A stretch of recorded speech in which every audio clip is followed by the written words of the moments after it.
Nomads. If you've never been frightened by anything, you'll be frightened by this. Is that the tagline? Yes. Okay, let's get into it. Nomads is from 1986. It lasts about an hour and a half. It stars Pierce Brosnan as Jean-Charles Pommier, and it stars Leslie Ann Down as Dr. Eileen Flax. This is a bit of a horror thriller, this movie, and it starts off with an English doctor in an American hospital, and she's working in the emergency room. A man comes in, he is French, and well, right, first of all, before I get started, let's talk about the French. What, talk about the French? Well, talk about Pierce Brosnan and his French accent. My God, this is the worst accent I've heard on movies. It's not the best. It's terrible. This movie, what's it called? Gonads? Nomads, not gonads. This movie is that, right, I don't like this movie. I'm just going to be blunt and tell you right away. I don't like it. And I really don't like this accent. It's ridiculous. No. Nothing so dramatic. My work is cultural. No! On you, the living room. For the living room, this. For when we lived in the landlord, this. Well, Dr. Flax, Eileen, she's working on Pierce Brosnan. Let's call him Pommier. It's easier than saying Jean-Charles Pommier every time. So let's call him Jean-Charles then. Right, okay. So she's working on Jean-Charles. He's been stabbed, it seems, and it looks like he's dying. But before he dies, he jumps up and whispers something into her ear. Yeah, now she can see his life, because he dies, like. She can see everything that's happened to him. Yeah, it's a bit strange. It's a bit rubbish. Well, most of the movie is told from his perspective, but at certain scenes we'll flip and we'll see Eileen standing at the location where this thing's just taken place. Alluding to the fact that she has seen this and she's kind of followed the path that Jean-Charles did in his life. Does that make sense? Yeah, she's retracing his steps, basically. I should have just said that. Yes, she should have. So Jean-Charles and his wife, Veronique, move into this new home in LA, and they find out quickly that it was a home where someone was murdered. Forget about that house. That's the murder house. Yeah, and there's these like tunks, these no good nicks hanging around the street corner just watching them. Goddamn freaks. One of them is 80s British top star Adam Ant. How random is that? It's a choice. It's a real strange choice. This little gang, they seem like bikers or punks or something. They keep turning up and they graffiti his house and they put newspaper clippings through his door and they're hassling him.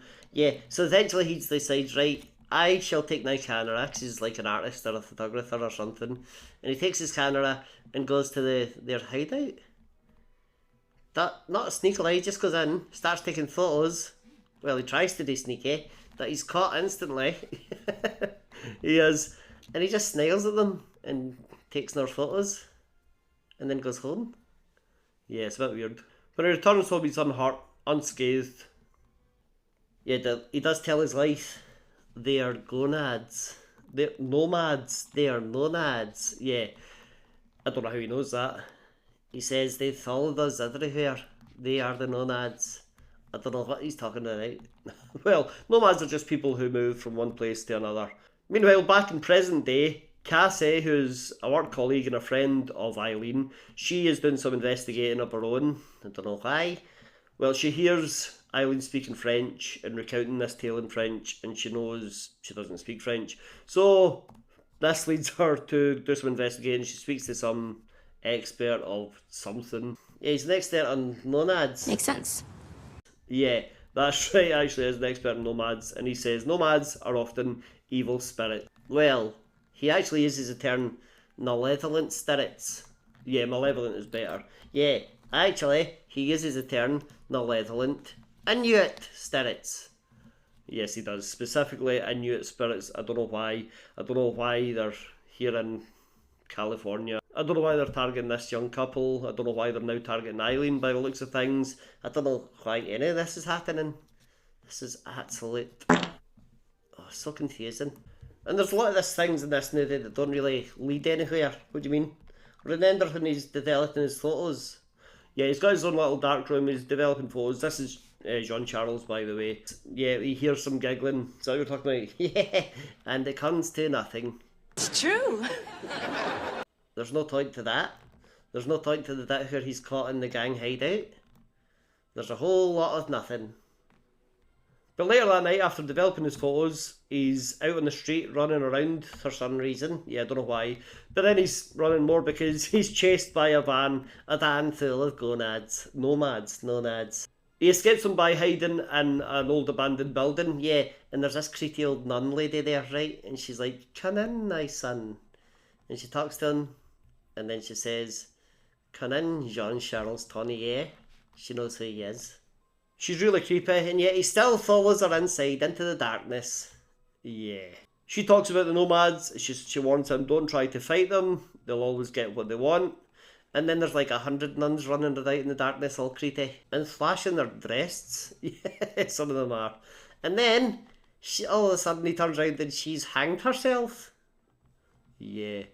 It's a really strange scene. It's a really strange movie. By the way, have you ever seen the poster of this movie? I had never seen such a misleading poster in my life. This should be done for blatant, false advertising. Look at this! Straight after the nun business, Jean-Charles wakes up in his car, bangs his head on his window, goes to his house, and as he's walking up the steps to his front door, he is followed, and an ant follows him. Trench churning, so he turns around and keys his head into the lead pipe.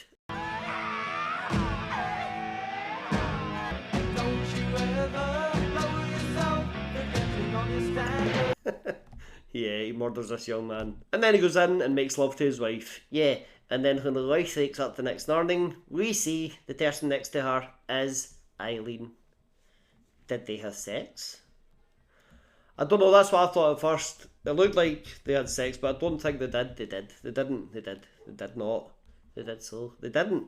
Anyway, Veronique says to Eileen, "You came in here, you were talking French, you're speaking about my husband, I let you sleep in my bed and I slept on the couch. Do you remember?" Nope. Well, that's what happened. So they speak more about the Nomads, they speak no more about Jean-Charles. Yeah, and then they got a little scene of Jean-Charles on top of the skyscraper, throwing some young guy to his death. What? The guy falls laughing away because he's a gonad. Right, well, maybe he is. Veronique fills in a few blanks. Really? Well, apparently. Yeah, I must have missed that. She says that Jean-Charles was running away, but something wouldn't let him go.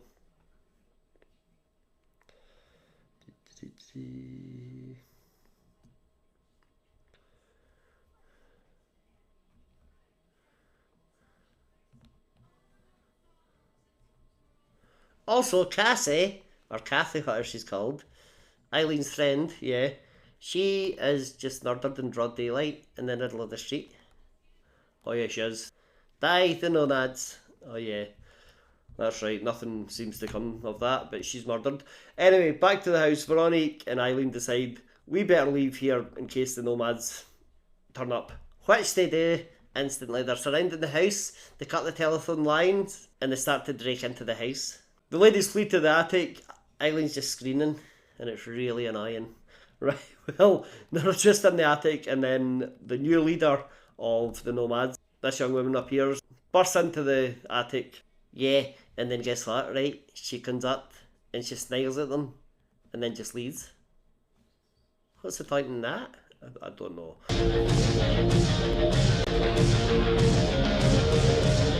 And then next thing you know, Eileen and Veronique are getting into a car and making their escape. Yeah, seems like they're just being left alone now. Looks like it. They're heading out of the state. Yeah, and then right, there is someone chases them. One single motorbiker. He's going to get them. It's one of the Nomads.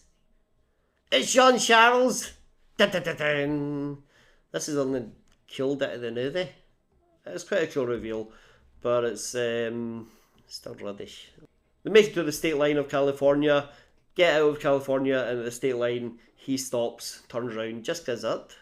So, not that nomadic if he can't leave one state, I guess, but I don't understand. I don't really get it. I know he's dead, so he's now one of the nomads. Yeah, why is he chasing then? Why is he not, like, protecting then? Why is he a diker now? Why is he restricted to California?